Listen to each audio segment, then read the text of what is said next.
So, one of our agents came into the office today and asked that she's working with an investor. And the question is, how do you work with an investor?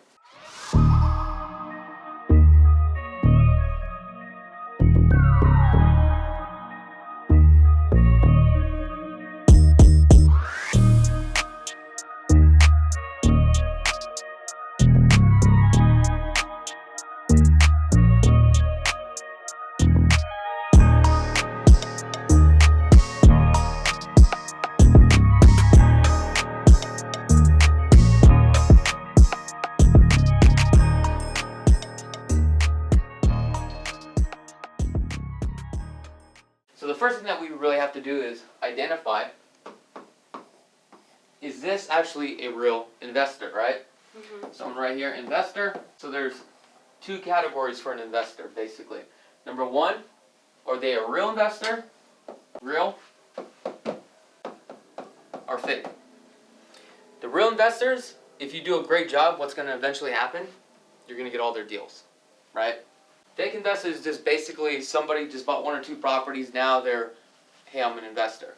Mm-hmm. So now we need to identify real or fake. How do we identify that? By the conversations that you have. Okay. So one of the first things you're going to ask them is, are you looking to buy and hold, or you're going to cash flow? These are only the two types of investors out right now. Okay. This is how we actually identify this. So what is buy and hold? This is where people actually just buy the property based upon emotions, and they're holding onto the property because they think they're going to get an equity position. Okay? Cash flow investors, these are the real investors where they actually buy based upon returns. And that's going to be based upon ROI. So when you hear this term, return on your investment, if this is their main focus is cash flow, this is a real investor. You're talking to somebody that's real. I think it was because he said he wanted to get 300 to 500 back. Okay. And I didn't know what he was talking about. Okay. So if he wants 300 to 500 back, so this tells me if it's a cash flow investor and you're having a conversation with him, location doesn't matter. All that matters is how much money he's putting into the deal. Mm-hmm. And what type of returns he's making on his money. Let me give you an example. The guy buys a home for $100,000 cash. He makes $10,000 a year. Okay? That's a 10% return. ROI. So if he is looking for this, you know that this is a real investor. The conversation you're going to have right away is, hey, what is your ROI? What is my return on investment? He may say, I'm looking for a 6% return, 7% return, 8%, whatever it is. By you doing a lot of this and understanding the market, you're going to know right away if your marketplace will give you a 6% return. Sometimes people can call you up and say, hey, I am a real investor. I bought 50 properties, but I'm looking for a 12% return. I already know in my marketplace today, I can't get you a 12% return because if I can find a 12% return, I'm going to go out and get those deals myself because that's a hell of a return.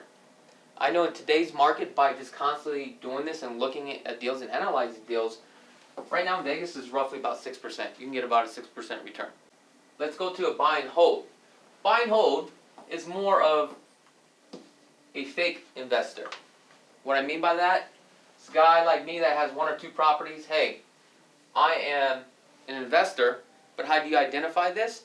Is when you start sending him properties based upon cash flow, because he may say, hey, you know what? I'm a buy and hold, but I'm looking for cash flow. You may send him a property in a not desirable area, but it gives you a 12% cap rate or ROI. You send it to him because you already ran the numbers, and he goes, I don't like that property. So that tells me you are not a true investor looking for cash flow properties. Now you have emotions involved, and now you're buying based upon emotions. Because he would really just care about the numbers instead of where it was located. That is correct. How do you figure out the ROI quickly? Okay, so how do we do this? So let's just pretend we're going to kind of run through a scenario. Give me a purchase price of a home. $525,000. Okay. Home is $525,000. Okay. First thing that we need to do is identify is he paying cash or financing? In today's market, if you're going to do financing on a secondary home at 7.25%, your 6%, 7%, the shit just doesn't exist, okay? But you can make the numbers work, and I'm going to show you how. So let's run this scenario. We paying cash or financing?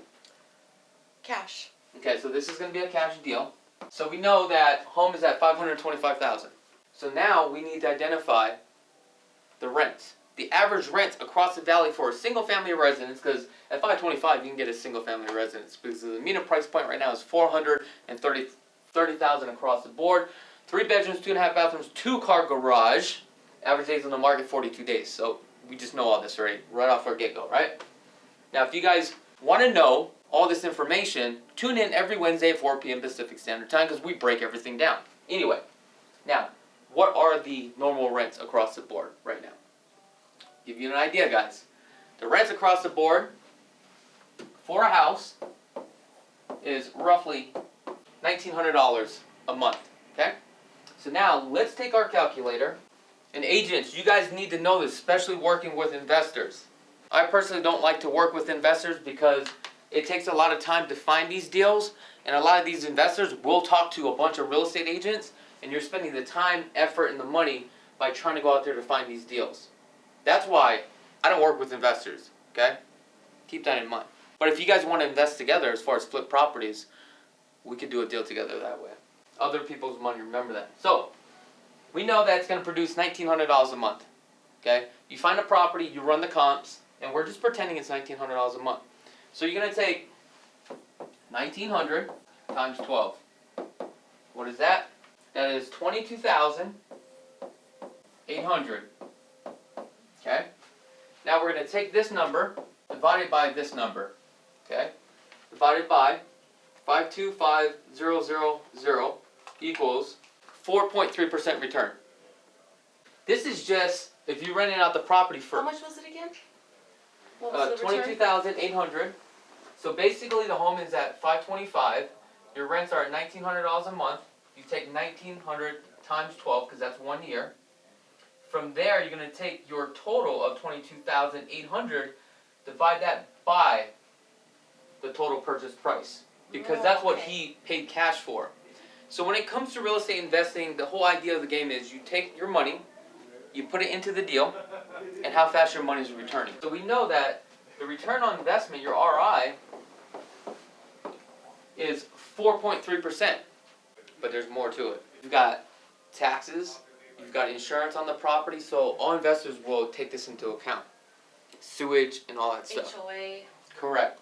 So you would have to, first of all, take your 1,900. Now, this is where it gets a little bit tricky. Let's say taxes. We know that taxes are probably about 300, so you're going to look at taxes a month, 300, right? 300. Now you're down to 1,600. What else do we have? Water, sewer. So for an investor out here, a voluntary lien is attached to the property. So sewage and also trash. Never have the tenant pay for that, because then the investor may lose out, and now there's a lien filed against the investor. So let's just say that's another $90. Actually, it's not even $90. It's like $35 a month. This is actually $35, okay? So 35 minus this is what? So now your balance is $1,574. But also we have property management, okay? A investor could hire property management.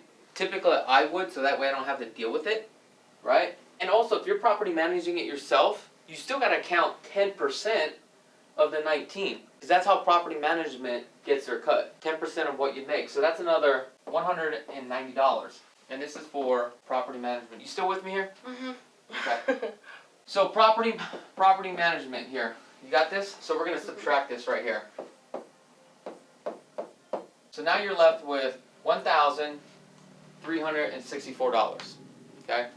But also we have insurance to the property. How much is insurance? Insurance is about $600 a year. So basically $600 a year. What is that? Like $60 a month? $60 a month. This is insurance. we're going to subtract this. So now you're left off with $1,304. We have the HOAs. Let's just pretend we had HOAs. How much is an HOA? Usually a couple $100.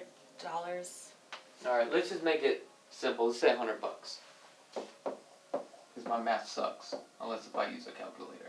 Then I'm really good. So now you're making $1,204. Now there's other fees associated as far as if you got investment properties. There's an LLC fees that you pay for and all this stuff. So I'm not worried about that. However, we're just going to take a look now. We're going to take 1,204 times 12 months. And this is your cash flow. Your cash flow now is $14,448 a year. Now we need to take this and divide this by how much cash went into this deal. We know that we bought the home for $525K. 14,448 divided by 525, 2.7% return. So the question is this a good deal? For me, this is not a good deal. How do we know if this is a good deal? This is where we go back and have the conversation with the investor. What type of ROI are you looking for? From the beginning. From the beginning. So now we're going backwards. Do you see what I'm saying? Now, there are some buy and hold guides where they were saying, hey, you know what? It's okay for me to lose $200 a year, and that's fine. Or I'm sorry, not $200 a year. They're willing to lose $200 a month because they're a buy and hold. But what does this mean? If they're a buy and hold investor, they're buying based upon speculation. And if they're buying based upon speculation, we move them over to fake. The reason why they're fake is because now they're buying based upon emotions. Look, I want to buy a property that is move-in ready. I want to buy a property in Summerlin. So now you know, as an agent, in the back of your mind, you can't be looking at shitty-ass properties with high returns. Your whole goal is to find properties that your client actually likes. And that's how we identify that. Now these numbers will change if you do financing. That's the reason why we need to find out if you're doing financing or if you're paying cash. What does it say? What does it mean when someone says large 500? When I asked him about his criteria, he said large 500, 2 to 300. I think that was what he wanted, like the ROI. He wanted to get the 2 or 300 back. What is that when they say? Because when I asked about his criteria, he didn't have any criteria. That's why I was having a hard time. So based upon, I can tell you right now. But now I see why. It's all about the numbers. Yes. So what you're saying, I don't know the conversation, but based upon what you're saying, this is not a real investor. So we don't want to waste the time. But That's what he helps said. I don't you. want to waste your time if you don't have this available. I have access to the MLS as well. And if you don't have it, I don't want to waste your time or mine. Yeah. So I can tell you right now, the first thing I always do as a true investor, I will ask them, hey, send me over your proof of funds. Because any investor that does cash flow properties or even flipping properties, okay, that's a whole nother different topic. With cash flow investors, They're used to it. they'll send you over the proof of funds right away. No problems. Because they know how this process works. But I also got to keep in the back of my mind that he's talking to 10 other agents. Reason why he's doing that is whoever brings me the deal, that's who I'm doing a deal with. So now you need to identify as an agent, do you want to work with this person? That's why I said I don't work with investors, because if I do find something that's at a double digits returns, I'm buying the property myself because they're actually very hard to find in today's market, right? So like right now, let me give you an example. I'm dealing with an investor, right? But he's not a cash flow investor. He's more of a buy and hold, and he's also a speculator, which makes him a fake investor. But he's willing to lose $200 a month because he's also going to use that as a vacation home too as well. So now I know that consumer's more emotionally involved into buying a home for himself versus cash flowing properties. So now I can change my angle, and now he just becomes a regular buyer. Is this all making sense to you guys? Now, if you guys like more content like this, go ahead and let us know in the comments below, and don't forget to subscribe to the channel. Peace.